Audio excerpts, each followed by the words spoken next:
Hi everyone, this is Tanya Thompson from Of-CourseOnline.com, and I hope that you do really well today. And today we've got a fantastic topic, which is the conflict between the serratus anterior and the pec major. And this is honestly probably my most passionate subject that I have ever researched, ever taught. And whenever I start teaching these types of courses, and we've got something called the Shoulder Stability Protocol that I've traveled to teach, I just can't help it. I talk so much because there's so much information that I actually have to share.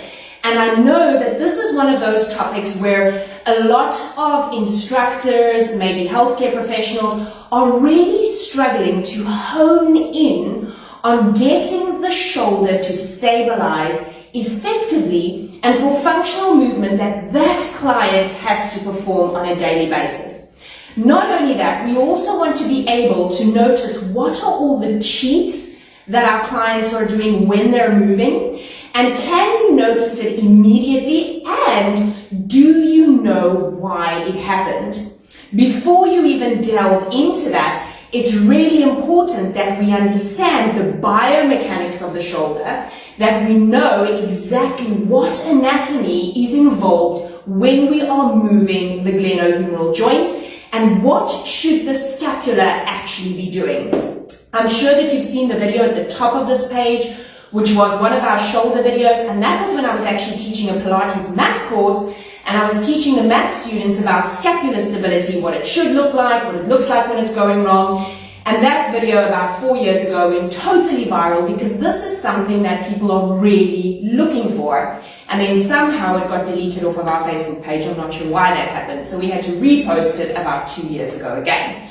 But when we look at this type of information, this is really what takes our teaching to the next level. And this is what really gets results for the client. So we've gone through a full process of doing a whole bunch of EMG tests to see what happens when we destabilize versus when we're stabilizing. How did we do it? What were we thinking of? What were the cues that we were using?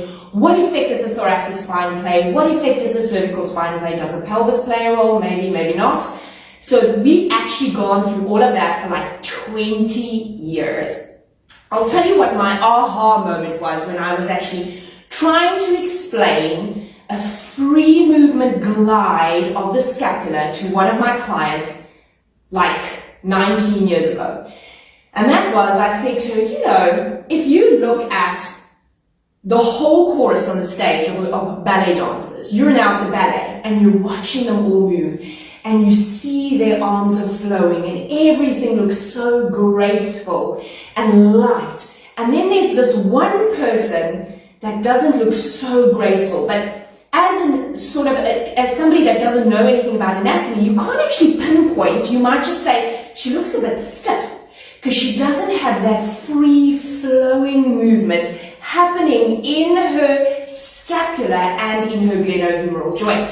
I know we always say we want the two to work exactly together, but throughout this process, you're actually going to see how at some points we just need the scapula to take a chill pull and not do exactly what the glenohumeral joint is doing. And then you get a relaxed movement.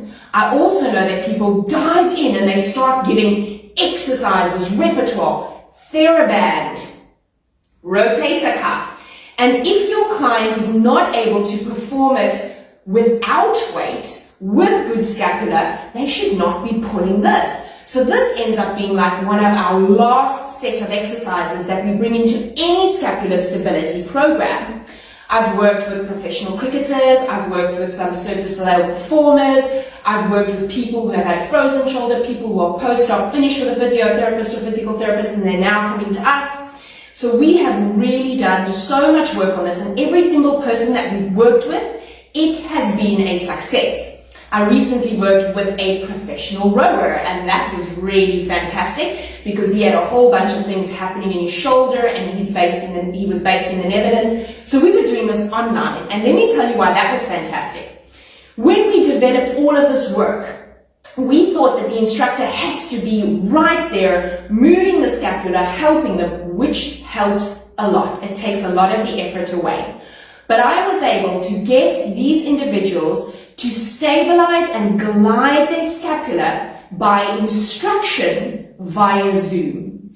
And it was just by tweaking the position of the elbow, understanding what their restrictions are, knowing exactly where that hand must be, ensuring that they're always in that 30-degree scapular line and cueing them to do that. And between my cueing and their concentration, we got phenomenal results. So I hope that you've got this handout. If you don't, you can just send us a private message so that we can actually send this to you. We'll just send it to you via email, and we'll also send you a copy of this video that we're doing right now, so you can always refer back to it and just keep learning. Okay, so it says over here, we've got what we're doing, so the contents, but the one thing I've made a note for myself, because I always do that, daily movements don't encourage serratus anterior. Simple things like when you're actually training your clients and you're doing ab work and you say hands behind your head, they immediately go like this. So just that position totally does not even look at serratus anterior. Serratus anterior is relaxing right now. You would want them to think of hands behind the head, but pull your elbow to the corner of the ceiling, where the ceiling and the wall meets. That's where your elbow should be going. Look how much better that looks. And not only does it look better, the EMG test that we do says it is better. And we don't need that unnecessary tension there because we're not using that now. We don't have to use our upper trapezius in such a way when we're doing ab work. So that's the one thing. When they brush their teeth, they don't encourage it. So they actually look like this while they're brushing their teeth. Instead of reaching it away, everything is relaxed, and brushing your teeth. That free movement is not there. When they're actually working their arms or using their arms for anything, think about your clients that you get to pull this. Alright, so they're opening their arms out. I'll do it without that for you. When they open their arms out, it always looks like this. They've joined the two. And they've created tension, the beta scap, rhomboid minor, middle trapezius. Instead of just having that extension out of the socket, that 30-degree scapular line, and that free movement. This is what the difference of those two movements look like. I can actually feel how uncomfortable that is. So those daily movements that they're doing is actually making it worse so that we're unable to actually find serratus anterior. And it's such a big muscle. It really wraps around along your rib cage. So one of the things that I focus on tremendously when I'm teaching somebody scapular stability, and this is people who don't know anything about muscles in their body, and then obviously for you, because you're going to teach them this, is I just want them to know where that inferior angle is. I want them to know that when they lift their arm up, there's the inferior angle. When they pull the arm back, there's the inferior angle.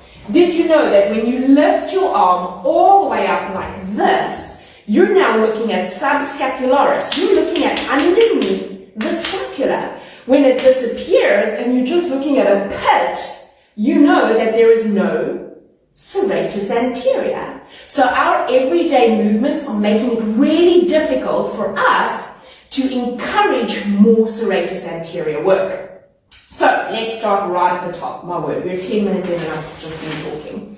I could talk for days and days and days on this. Okay, it says, scapular stability needs far more than rotator cuff band exercises. If I had to show you like all of the repertoire that we have to get clients' shoulders to stabilize, move freely, de-stress in the neck, even help the cervical spine, we will definitely be sitting here for a couple of days. In fact, for today, delete that exercise. I'm talking about this one. Let's take it out today. It doesn't exist until we reach certain milestones, okay? From your mind, because when teaching scapular stability, the rotator cuff band exercise is almost last on the list. Scapular stability is stuck in generic training programs and treated incorrectly. So, I've done this a couple of times where we've had clients with specific issues and I'll send them on to different individuals and we pay for it. You go, see this individual, that individual. I need you to go see 2 of these healthcare professionals. One of those will pay for it. Come back and tell me what your treatment is. They all come back with exactly the same program, and I know their shoulders, their thoracic spine, and their neck, and I know it's not going to get better.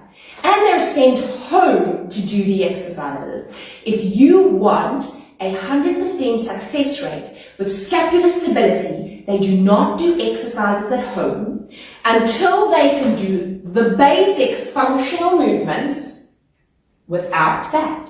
When they go like that, or they can do this without you having to say, no, I said you mustn't do that. We want them to be able to open, squeeze, open, bring it back, reach it up, it's free, not take it back and scoop it like this. We don't want that movement. We know we've got 45 to 60 degrees of extension here, which means we need a certain amount of flexibility in the actual shoulder flexors to get to that point.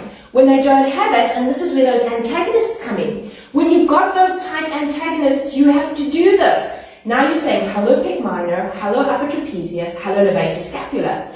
If you now try and raise your arm up and get your blade to scoop down and open, you can't, because these muscles are physically tight and they won't allow that scoop to happen. It's like you pulling a really tight string and it will not let go. So it says there, what is the status of the thoracic spine? This is super important. This we've tested with EMGs. When you are in flexion, so if I think you guys saw the video we posted yesterday, which was fantastic. You can actually see how excited I got for that video when I heard that EMG go and I was doing serratus. When you have them, reach your arm forward, because that's what the instructor says. Flatten your shoulder blades on your back. Reach your arms forward. Yes, excellent. Good. Now we've got scapular stability. No, you don't. You've now got pec major. And serratus is on a holiday. If you got them to, from there, scoop, you would have had serratus, and you can feel the scapula sitting on the side of the rib cage, and you would have been out of pec major. But you would have had upper fibers, because upper fibers flex the arm as well. But you're not overdoing it to that point where the whole thing kicks in. So we've tested that on this movement, and we've tested it on the front support movement, where you actually go into this position, the push-up position, where you say to your client, push your chest away from the floor, and they give you this, because they're pushing their chest away from the floor. And now we're getting great pec work. You'll see that video if you scroll down on this page as well. Versus extend thoracic and lift your chest away from the floor. Just saying it is a little bit trickier and getting them to do it, but I want to show you today exactly what you're aiming for.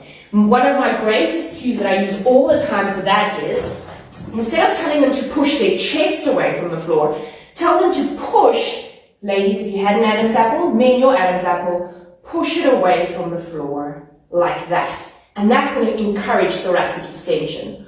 But here's the thing. If your client is stuck in kyphosis, and it's a stuck kyphosis, they don't have the ability to extend or get that thoracic spine to neutral, it makes scapular glide and stability really difficult. So now you're not only looking at the shoulder, because I was told we have to stabilize your shoulder, I'm now looking at how can I improve your thoracic spine, because your thoracic spine is not allowing for gravity to naturally drop the shoulder down. How many of us, I know when I learned Pilates all those years ago, it was all about lats down. And in one of our online courses, we say to you, don't do that.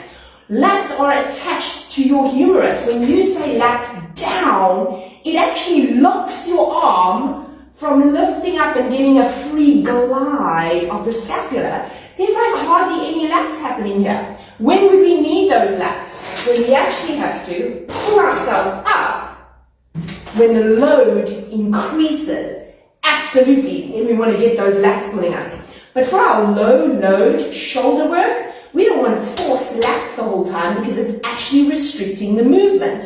So when it comes to that thoracic spine, we must know that whenever our client is flexed here and you say shoulders down, they're going to get pec minor and latissimus dorsi to pull those shoulders down. When we should actually say gravity is getting your shoulders down. Now when you get your arms up, they're light and your blade is heavy. And we even delve into how to use your voice when you're actually teaching shoulder stability. It makes a massive difference. Right, so then it says here, what is the status of the cervical spine? So the levator scapula, rhomboid minor, and upper trapezius run from the scapula to the cervical spine.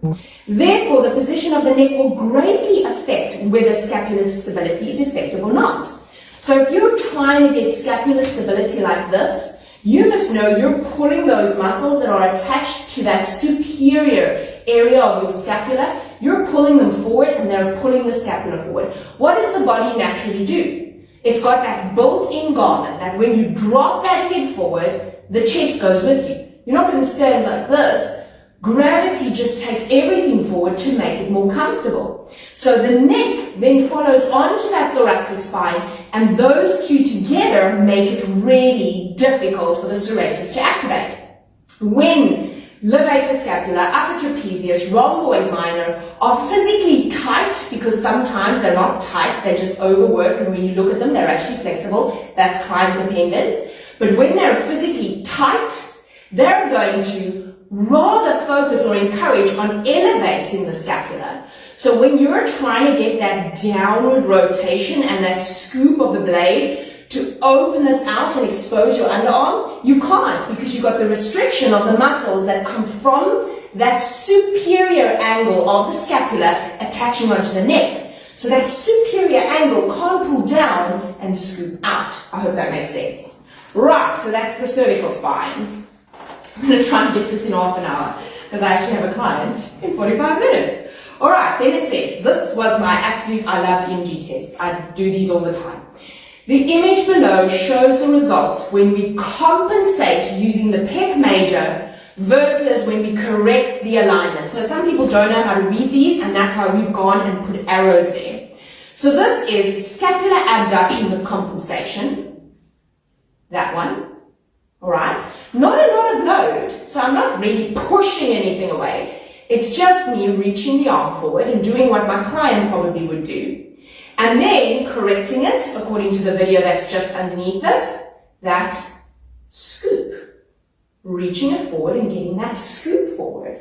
And there, that green that you see over there is the Serratus Anterior going, hello. Now that for me would say to me, yes, I think we're doing really well. And this is the type of information that we wanted when we were working with those specific cricket guys. We wanted them to be able to get that movement, because shoulder stability isn't just about the load and getting everything strong to keep the head of the humerus in that socket.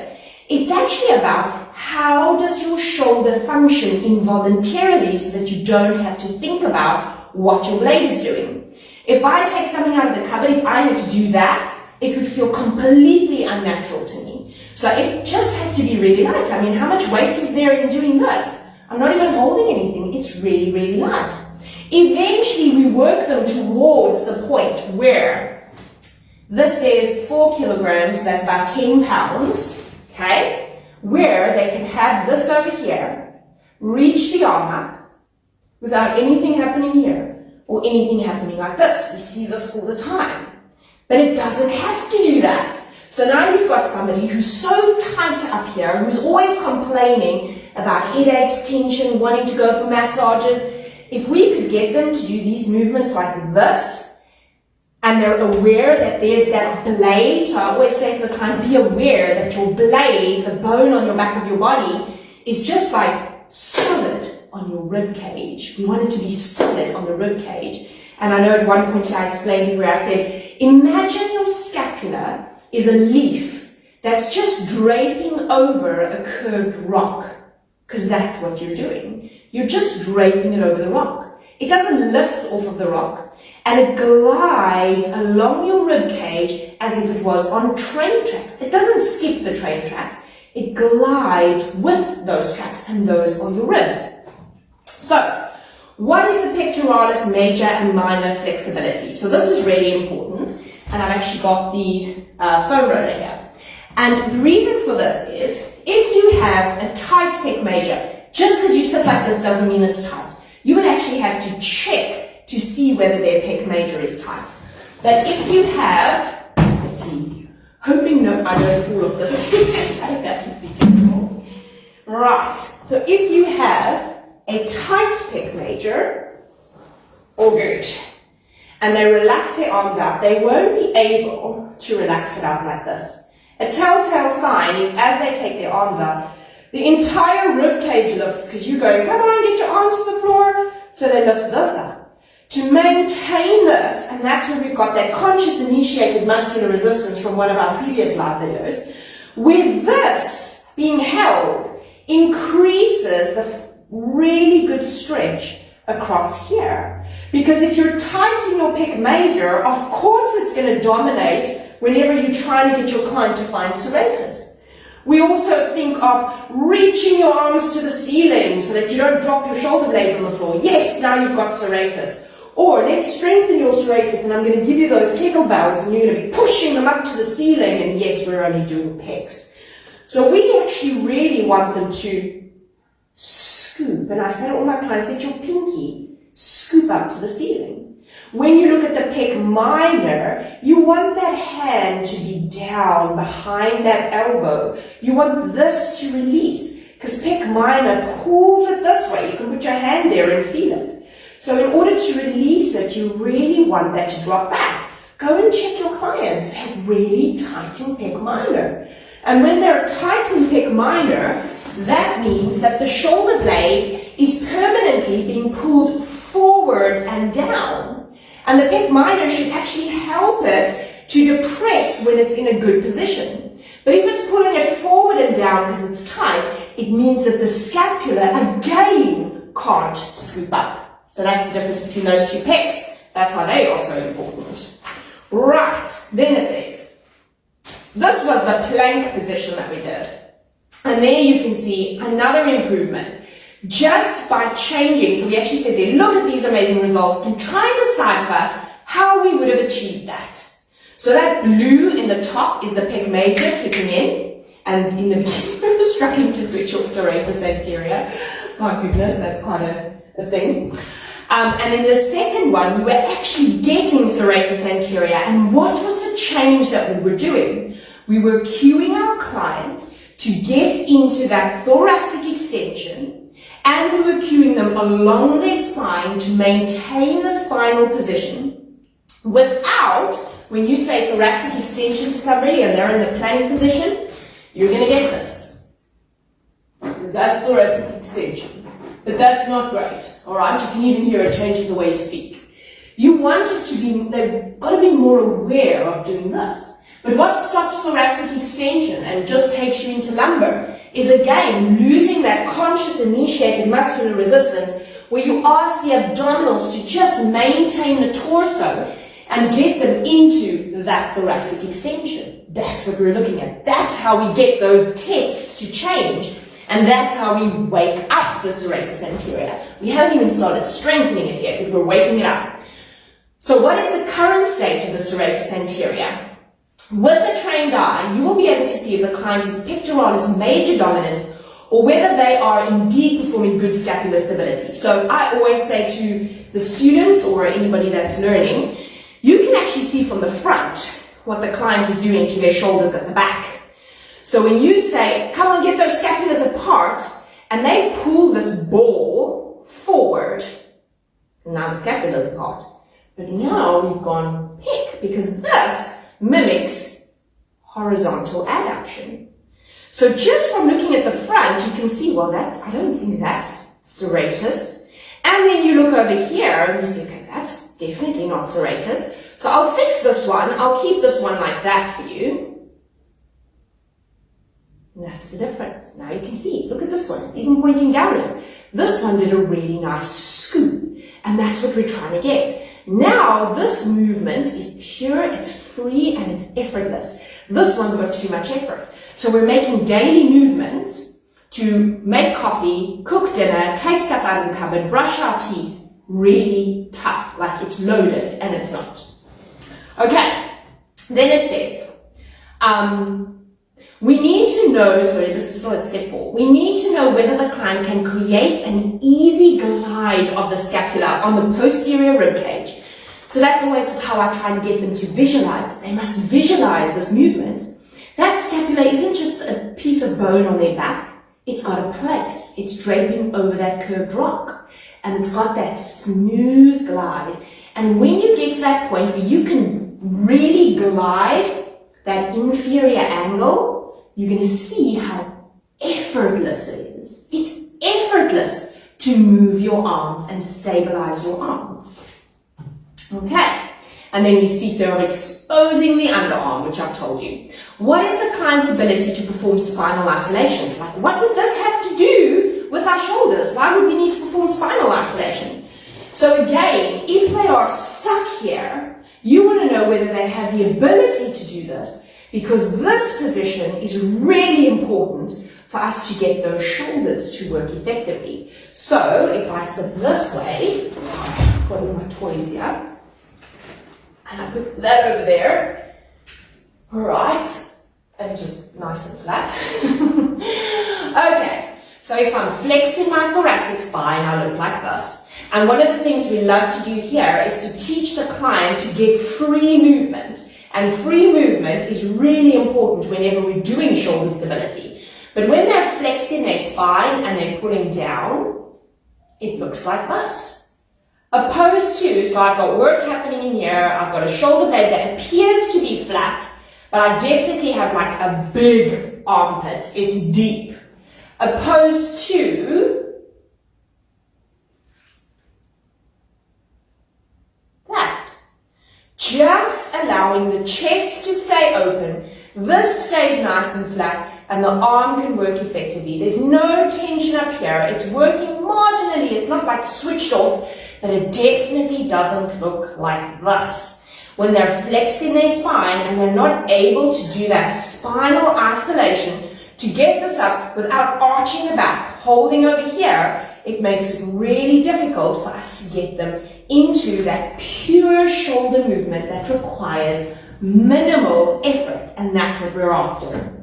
So it says, what are their habitual upper body movements? Do they do any upper body training? Because people who are doing lots of arm work, lots of shoulder work, it's really tough to get them to stabilize because they've got all of these bad habits and a lot of muscle bulk. When you deal with individuals who need their shoulders for their career, it's really amazing because their focus is laser focus. So they listen to every single cue that you give because they know they need the shoulder to get better. And I think if you scroll way down on our page, like I'm talking a year, 2 years ago, maybe 6 months ago, you'll see some stuff over there where we were actually training quite a few of them. So that focus of theirs is really, really laser focused. But for everybody else who sit like this in their pecs, who never really lift their arms higher than this, who brush their teeth like this, who work on the computer, not only is the bum getting nice and soft and not working, but now we're struggling to find a really big muscle. I know somebody asked on one of the groups, the elbows, my client can't bring her elbows into her sides.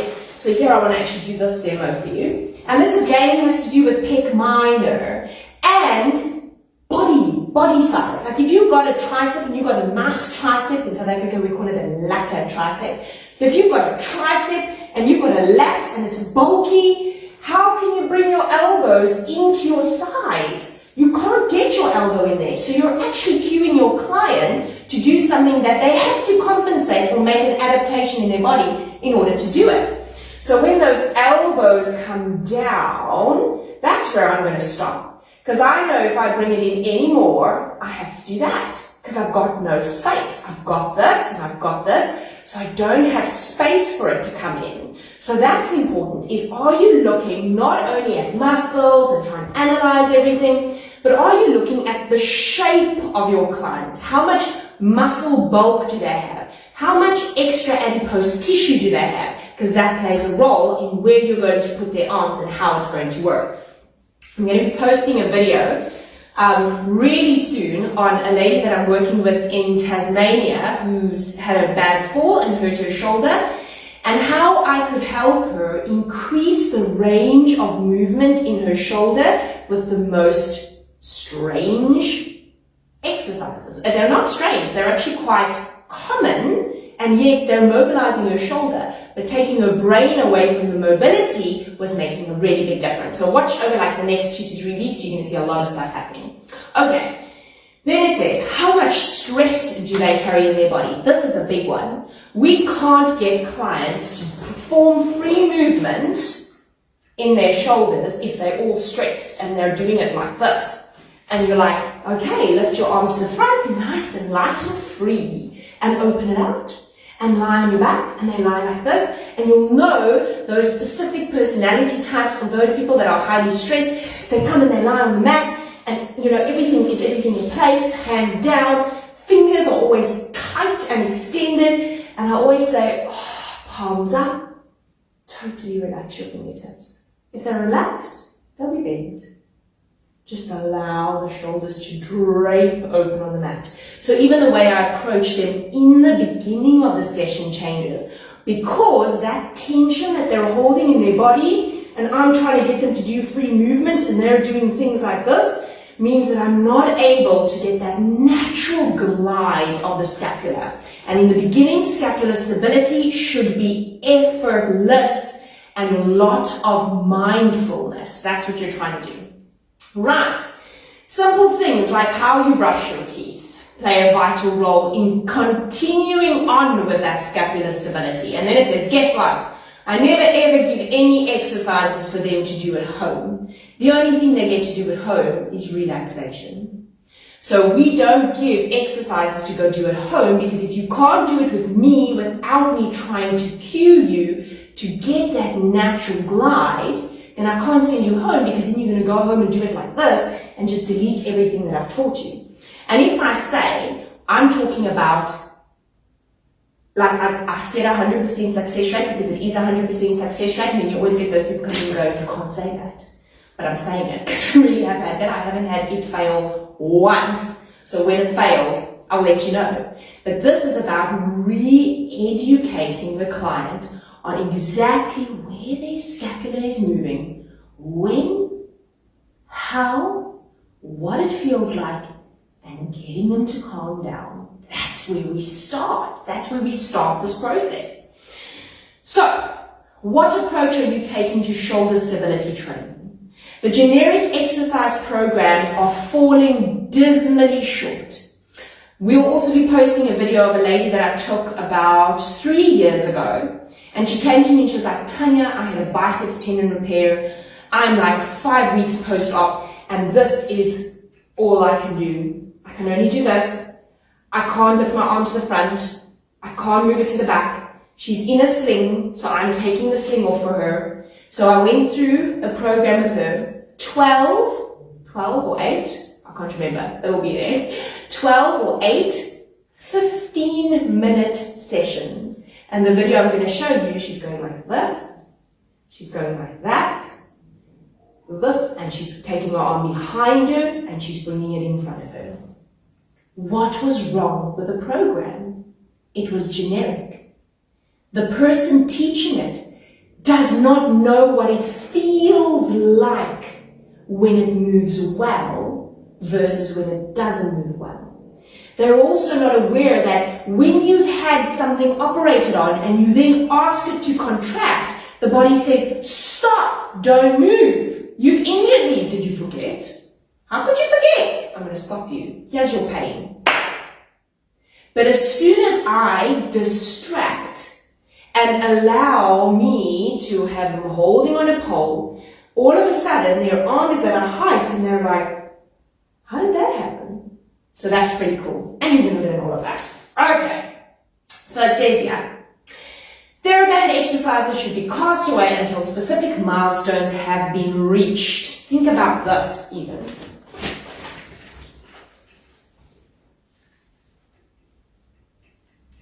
Hey, it's nice ab work because I'm pulling against this band to do my ab work. So why are we giving them these types of things? Why? Because they can't even do that.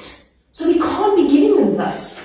We can't be giving them this. And they're squeezing and they're doing it like that. We haven't started the process of cueing them how this should be done. How we're going to not squeeze the elbows in the sides, but just give you enough space for everything that your body has, and then just gently rotate it out and maintain it, versus this. We want to maintain this. And if I maintain this, I can't squeeze it in there.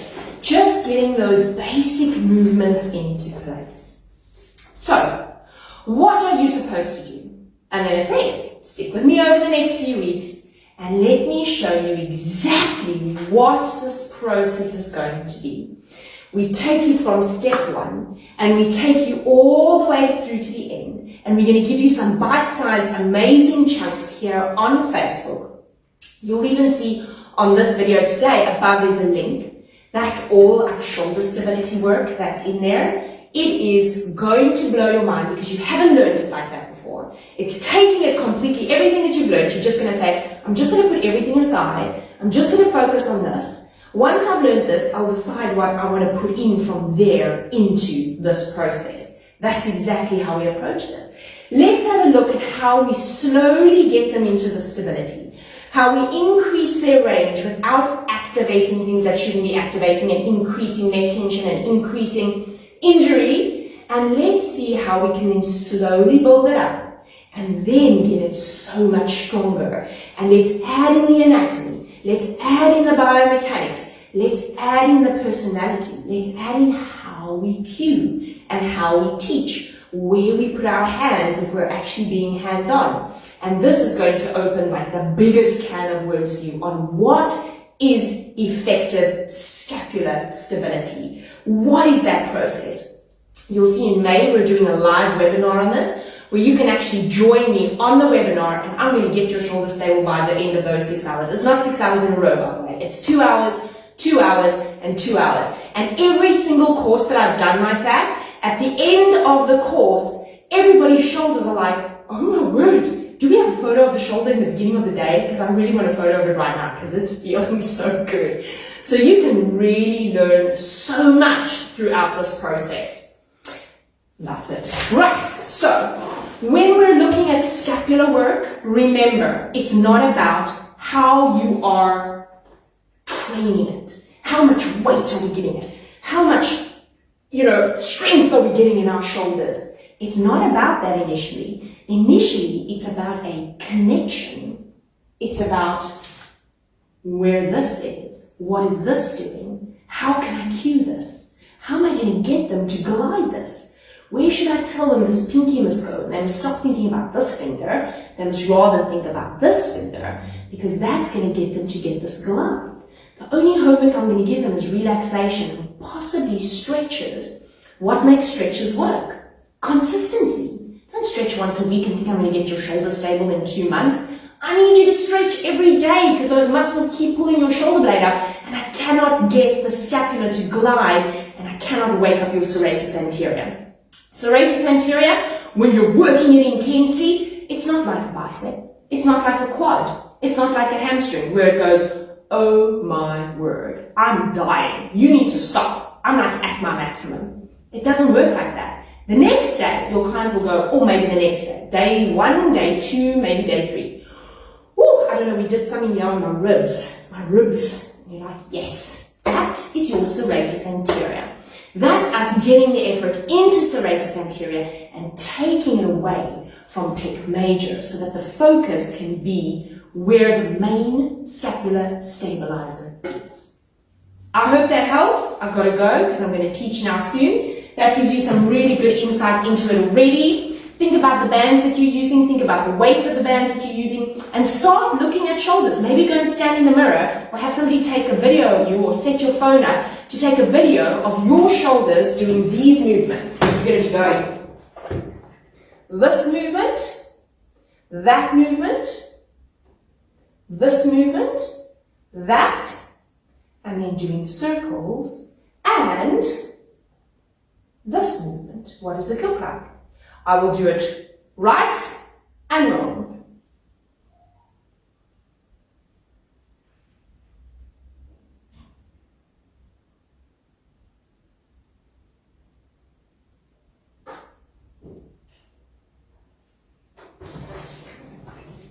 Go and take a video, look at this video that I just did and say, which shoulder is mine? And that's it. I hope to see you guys next week. Next week we have to move this live video to a Friday just because of daylight savings. So my clients have to change their times around. So these live videos will be on Friday from next week. Take care guys. I'll see you soon.